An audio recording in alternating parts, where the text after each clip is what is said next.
after 40 years in the wilderness, something miraculous happened to him, and he started to see visions, as in he saw this burning bush.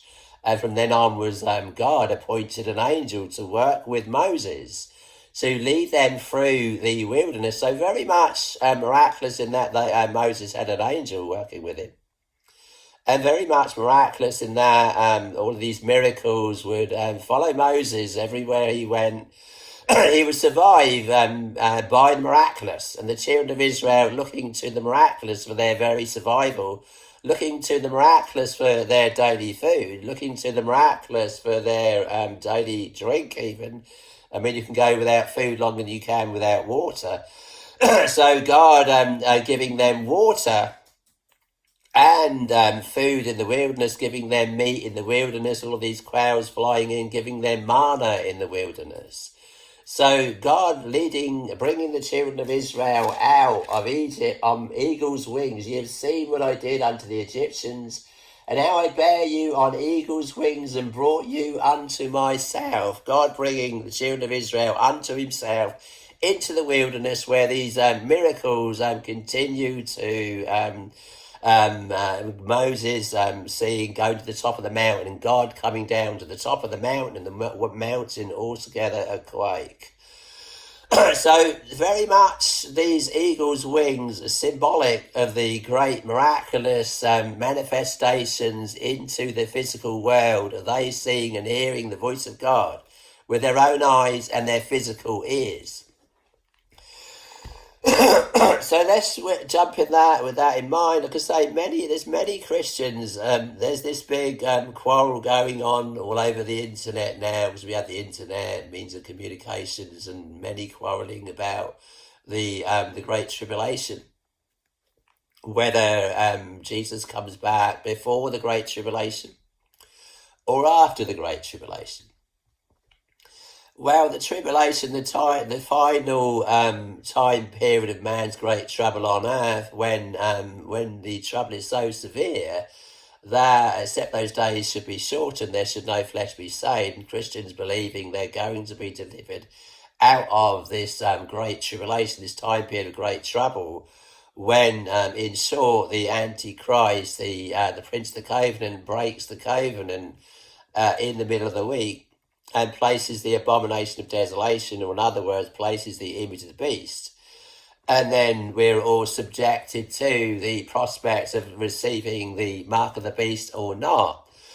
So the bottom line in the Great Tribulation, Jesus saying, when you shall see the abomination of desolation spoken of by Daniel the prophet, then it's time to flee. Flee where? Flee into the wilderness. So we're looking at Moses now. He fled into the wilderness on eagle's wings through the miraculous. So we might feel that the days of the miraculous are over, but we have to ask, will the days of the miraculous come back when suddenly God gives the true Christians, the true bride of Christ, eagle's wings in the last days? To the woman, it says, was given 2 wings of a great eagle, that she might fly into her place where she is nourished of God for a time, 1 year, times 2 years, in the dividing of time. So for 3.5 years of great tribulation, when the bride of Christ suddenly sees this abomination of desolation, or in other words, this image of the beast that they're going to set up, and this Antichrist revealed in that the false prophet demands worship of the image of the beast. And in worshipping the image of the beast, you prove your allegiance by receiving this mark into your right hand or forehead. So the mark could very well be a form of a symbol of allegiance to this Antichrist man of sin, as Paul called him, whereby unless you bow down and worship, you won't be able to buy or sell. So at that point, that God gives the children of God of that day miraculous wings, 2 wings of a great eagle. Now it's interesting when you look at the life of Moses. He fled into the wilderness. He's led to the arm of the flesh in killing that Egyptian soldier, and then because he'd led to the flesh, he thought he was going to save the children of Israel of his day. They in cruel bondage in Egypt. leading to the arm of the flesh and killing a man, fleeing into the wilderness for his life, and 40 years in the wilderness. It doesn't talk of anything of the miraculous. So many of us in a form of a wilderness, in that we're not really of the world. If you're of the world would love its own. But because you are not of the world, but I've chosen you out of the world, therefore the world hateth you. You can't mix with what fellowship of righteousness with unrighteousness? What communion have light with darkness? You can't communicate with the darkness if you're in the light. The only way you could communicate with the darkness is to give up the light and become the darkness. And because many now are backsliding and going over to the darkness as opposed to the light. What fellowship of righteousness with unrighteousness? What communion have light with darkness? So you're either on one side or the other, and this might appear quite extreme to a lot of us, but we find altogether we cannot do else. We'd rather it was not so, let's be honest, but seeing this is the way it is and it's best not to murmur, it doesn't pay to murmur and to backslide, and maybe you have backslidden in your past and you realise where this all led, and you just simply couldn't stand yourself, and you couldn't stand the world, and you couldn't stand that feeling of spiritual death in your heart. You couldn't stand that feeling of being graceless and lifeless. You couldn't stand that feeling of that horrible hollow void and emptiness. You couldn't stand other people's presence around you, in that you couldn't fellowship with them, and all you did was ever make a fool of yourself. Rather than become anything like they are, you felt you just simply could not fit in. So if you're of the world would love its own. But because you are not of the world, but I've chosen you out of the world, therefore you felt in the end the only thing you could do, the only thing left to do, was to spiritually come out from among them and be ye separate, saith the Lord. So come out from among them and be ye separate, saith the Lord, would point again to the miraculous and on a spiritual level. Well, we're talking about the miraculous on a physical level, and I'm just saying, I'm simply reading what it says. God brought the children of Israel out of Egypt on eagle's wings. This pointing to the miraculous God bringing them out of Egypt on eagle's wings. I mean, they were literally fleeing for their lives with Pharaoh's soldiers after them in the end. And if Pharaoh's soldiers had pursued, what would they have done in their chariots? There would certainly have been a war, conflict, unless they submitted to Pharaoh, went back into cruel bondage back in Egypt.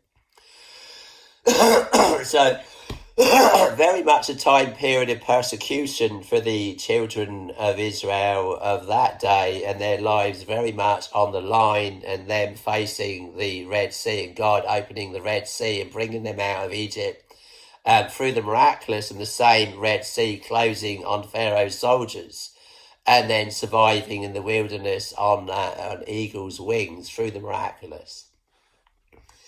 So the thing is, with the Great Tribulation, many of us looking to God, let's say, as they understand God, as they see God, their perception of reality with God, what they've been taught even from their birth, growing up in many religious denominations and countries that point to the resurrection of Jesus Christ, believing in, rightfully so, believing in the resurrection of Jesus Christ, and believing that we too will be resurrected, just like Jesus was resurrected at the second coming of Jesus Christ. The dead in Christ shall rise first, and we which are alive and remain shall be caught up together with them in the clouds to meet the Lord in the air. He returns to this world with a voice of the trumpet, with the voice of a trumpet and a great shout. And the angels then going out into the four quarters of the earth, gathering together his elect from the four winds, and gathering to get them together where? In the clouds, the dead in Christ rising first. Then we which are alive remained caught up together with them in the clouds to meet the Lord in the air. But Jesus saying this happens immediately after the tribulation of those days. So the saints, the Christians in other words, are still here during this time period of Great Tribulation. Many of us jumping the gun here and believing that Jesus is going to come before this time period of great trouble. Many confusing the great tribulation with the time period of God's wrath. They say we're not appointed to wrath. Well, this is true. But we are going to have to go through the great tribulation. Why do we need to go through the great tribulation? Because it's going to purify and make white many of us. How many of us look truly to the miraculous as Moses did? Now, why did Moses and the children of Israel look to the miraculous? And why was the miraculous so more evident in Moses' day? Well, maybe it's because their life was on the line. What was they going to do? What were they going to do? They stood by the Red Sea and they were trapped. You can see into the distance there, and you have Pharaoh's soldiers coming towards them. They're looking to the miraculous, and this pillar of cloud suddenly turns into both a pillar of cloud and a pillar of light. It turned into a pillar of light for the children of Israel and a pillar of darkness to the Egyptians. Well, suddenly Moses lifts up his rod, his miraculous, symbolic of the miraculous rod, symbolic of God's authority on earth. Moses having the higher authority. Moses lifting up his rod and pointing to the Red Sea, and the Red Sea opens, and the children of Israel go through the Red Sea, the same Red Sea that opened where Pharaoh's soldiers pursuing the children of Israel, their lives on the line, and the Red Sea now closing on the children of Egypt as opposed to the children of Israel. So hopefully I'm saying all the right things and not getting my wires crossed there. Sometimes I might say children of Israel, and I mean to say children of Egypt. Like I say, there's no notes here. God willing, depending wholly, God willing, depending more upon the miraculous in the spiritual miraculous, as opposed to the physical miraculous. God's still very much alive in the realm of the spiritual. You can very much indeed find God, find Jesus through the miraculous, simply by receiving Jesus into your heart. If you can see you're kind of at the end of your world and your life, at the end of things here in this world, you can't really find any way at all to fit in with everyday life and everyday people, and you feel there's something really seriously missing in your heart. You feel that aching void. You feel that hunger you know not what for. You try to feel that hunger with things of the world, but still that hunger persists. You find that feeling of emptiness and void. You feel like one of the living dead. You feel more like a zombie than a living human being. So you receive Jesus Christ into your heart. You acknowledge that I must be in a state of unbelief and what they call sin. Sin really is knowing that you need God. To be a great sinner is to be a person who really knows he needs God.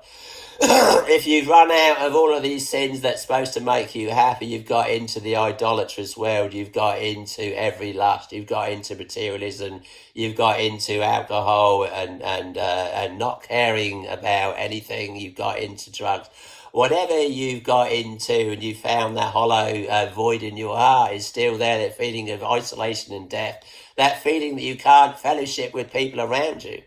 That feeling, no matter what film you watch, no matter what country you go to, no matter what you try to get into, no matter how hard you try, you fail miserably.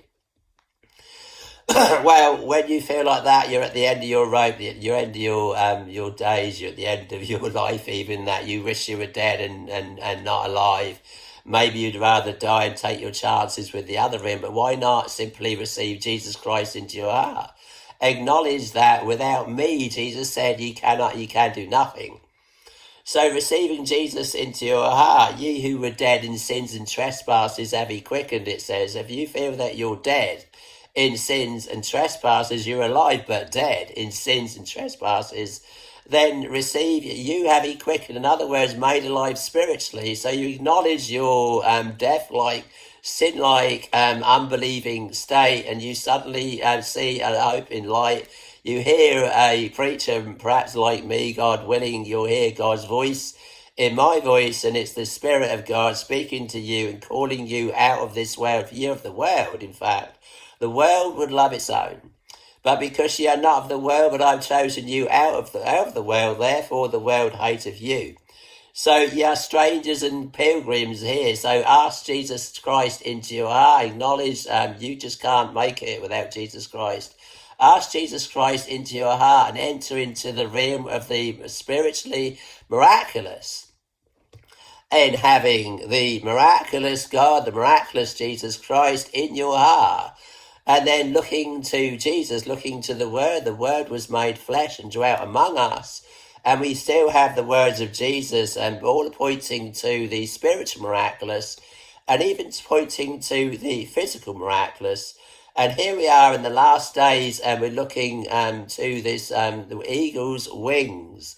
We're talking here, God willing, about these eagle's wings and the miraculous.